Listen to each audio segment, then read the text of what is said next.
The BA in Film and Screen Studies at London College of Communication is, I think, a great chance for people interested in all aspects of film to think about what happens after film is made. I think they do really well in programming and putting you into an industry that you wouldn't necessarily know otherwise, and also curation. That's not really something that you would really study at BA level, and I think that was what brought me to the course. I wanted to do something that was a mixture of theory and practice because there's an element of theory that informs your practice. And I never really thought about working with the archives or curation. So this is something that this course really got me into. For our students' final major projects, we get them to curate and program a series of screen events. And that kind of comes under this umbrella of FASE, which is an acronym for film and screen events. Ours was Bridge of the World, Heart of the Universe, which is a multimedia migration event, and we had a zine workshop and a world food market.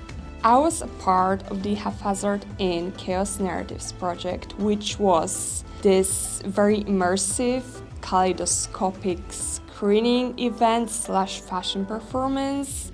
We really felt like all the 3 years built up to this moment. I think it was the best opportunity to put everything that we did on paper into practice. We've programmed Live, Laugh, Lesbian, which is a satirical look at lesbian representation with an after party and a DJ performance, and I think that was really fun to work together to make something that really meant a lot to us and to sort of bring it to a community as well.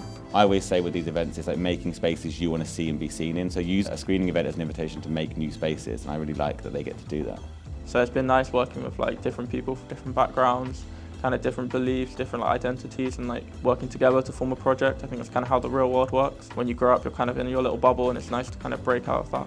I think what's mainly important for me and what I'm walking away with is to find your audience and find the people that you want to talk to and find the people that you want to make films with. And I was able to, through these years, get my own voice on different topics. Now I would be interested in film programming for film festivals. So this was definitely a great taste of it, and I learned a lot. I'm satisfied times 10 because I really got what I came for and then some.